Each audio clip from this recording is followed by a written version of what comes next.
everyone. My name is Winnie Varghese, and I'm the Dean of the Cathedral of St. John the Divine, and just delighted to be here today with our Bishop in New York, Matt Hyde, and Kelly Brown Douglas, who I probably can't say enough things about to actually say what an important force for moral courage and theological clarity she is for the Episcopal Church and for our nation and our communion. Really honored to be with them. And let me just set up our conversation a little bit. Kelly Brown Douglas convened us Monday to say that the church needed to say something about this moment in the life of the United States of America as a result of the people that have been murdered in Minneapolis by officers of our state, by our government.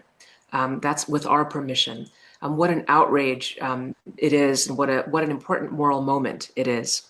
And in the course of the day, guided us towards putting out a statement, which you have attached to this conversation, to equip the church with resources to take courage in this time to speak out and to stand up and to teach and to take moral leadership.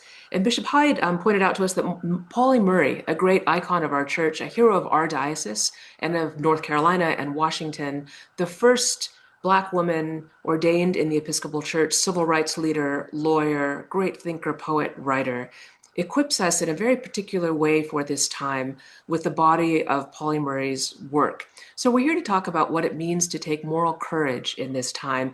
The phrase that Rabbi Heschel uses is moral grandeur and spiritual audacity, which is what is essential in this time to lead. Thank you all for this conversation. Why was it important to say something?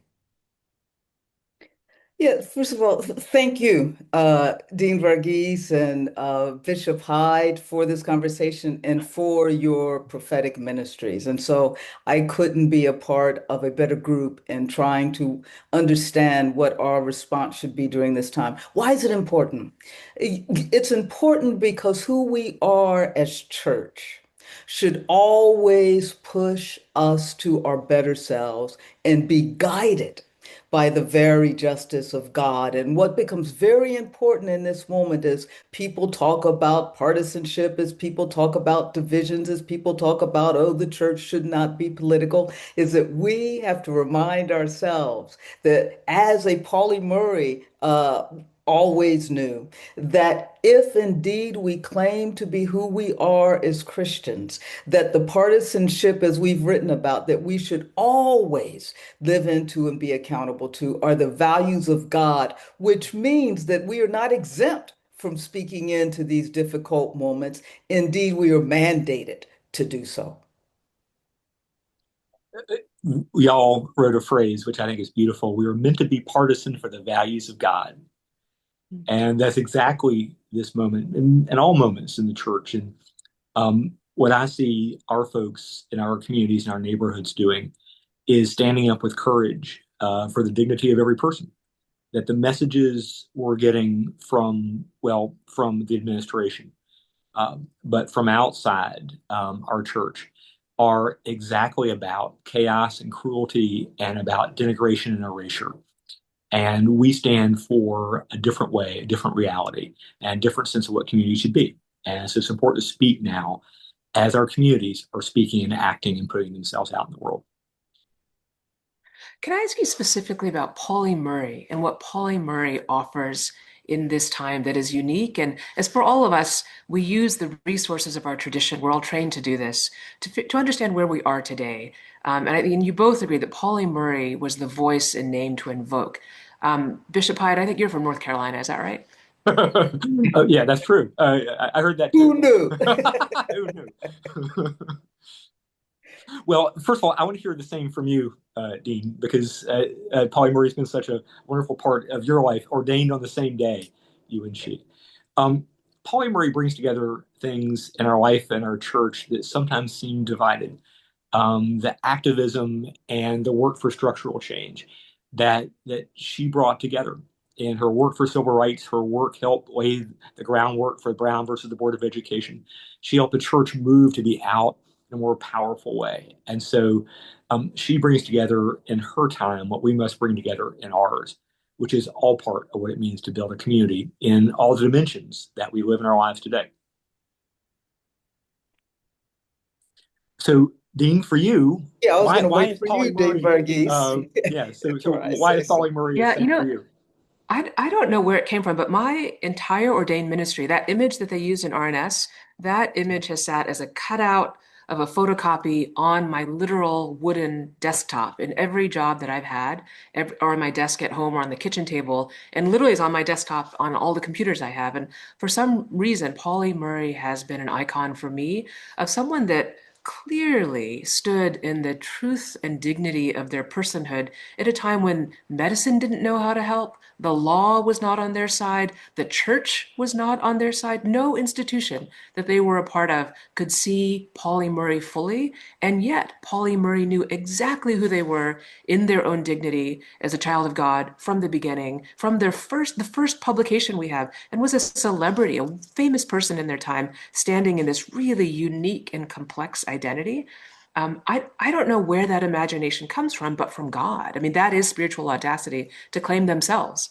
And so far ahead of their time that the work now continues to push us beyond who we are, to see the dignity of every person and to see the political implications of standing for the dignity of every person, which is our call in God. So Pauli Murray for me is someone that calls me to courage every time I see that image, because as they're studying at General, they are technically a despised person under the law in this nation, and yet call us to our full selves. Can I just echo that and add one thing to it? Because it's one of the things that consistently inspires me about Pauli Murray, that in all that she was, she represents, she never liked sort of the binaries because she's not defined that way. She represents our collective humanity in just her very person. And I've always thought and come to appreciate even more that Pauli Murray was trying to create a world and a church where Pauli Murrays could exist. Mm.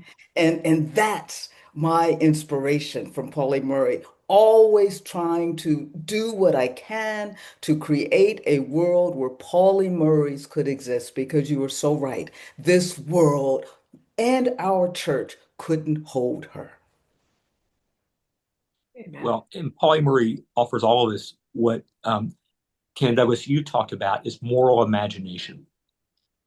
Helped expand what we think, what we thought was possible, and that's what both of you do in your leadership and ministry. And that's, I think, in each of our small ways, what Pauli Murray's example calls all of us to do. I'll add one Yeah. more thing about Pauli Murray. One more is that Pauli Murray took on challenges that were not solvable in their time. So Pauli Murray takes us out of the practicality of what keeps the institution together Right. right now, what we think is possible, what my own imagination thinks is reasonable or safe. Pauli Murray stood in danger and in fear and writes about it their entire lives, which is, the Bible, as Earl Coopercamp always says, you don't have to say, do not be afraid to people who aren't afraid. So we are inviting people to stand publicly in the place of the profound fear and anger that we all feel in this time with our neighbors who have every reason to be extremely fearful in this time, and to stand up against really powerful forces that would silence all of us and tell us we're being irrational in this time for the right. And Pauli Murray is a powerful witness to why it is the Christian faith. It is the Christian life. So that's my next prompt for you all. Tell me why this is, tell us, equip us with why this is the Christian action of the time. Not not to sound trite, but to answer this way, I'm going to date myself. All right. There was a commercial that used to come on TV about instant soup, right? And instant soup then was heating it up, pouring out a pack of Lipton soup and heating it all in a saucepan. But the commercial had a little boy that would run into the house from the snow and holler into his mother, "Is it soup yet?" That's the question for us. We aren't there yet. We aren't at the future that God has promised. We are not the kind of world or the kind of people that God has created us to be. We ain't there yet. And inasmuch as we are not there yet, then it is important for the church to always be a glimpse, at least, of that which we were created and called to be. And so that means that our work is never ending. And it reminds us, and I'll end here, people have heard me say it before. What makes it even more important for those of us who call ourselves Christian is that, as far as I know, there is no other faith tradition with a crucifixion at its center. And that means something. And Jesus was crucified because he stood in the breach between an unjust present and God's more just future with daring, with courage, with commitment to do the work that witness to where we're supposed to be and who we're supposed to be. It seems to me that Episcopalians like the cross, it seems to me that that's our task, that's our mandate, and we have witnesses beyond Jesus, like a Pauli Murray, that have shown us how to do it in this our time. Well, and as Ken Douglas says powerfully about us and about our church, it's true of our country. Pauli Murray said we live in an unfinished democracy, That's right. That's right. and that's our possibility. Um, Dean, you and I heard someone recently who gave us the landscape for what was possible right now around immigration reform where we live, and giving us all the pluses and the minuses and the costs and the benefits, and very cautious.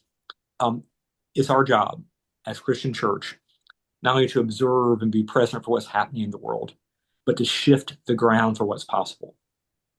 We believe and proclaim a transformational faith and believe that through grace, God's grace, anything's possible, but only if we engage. And so this is the moment.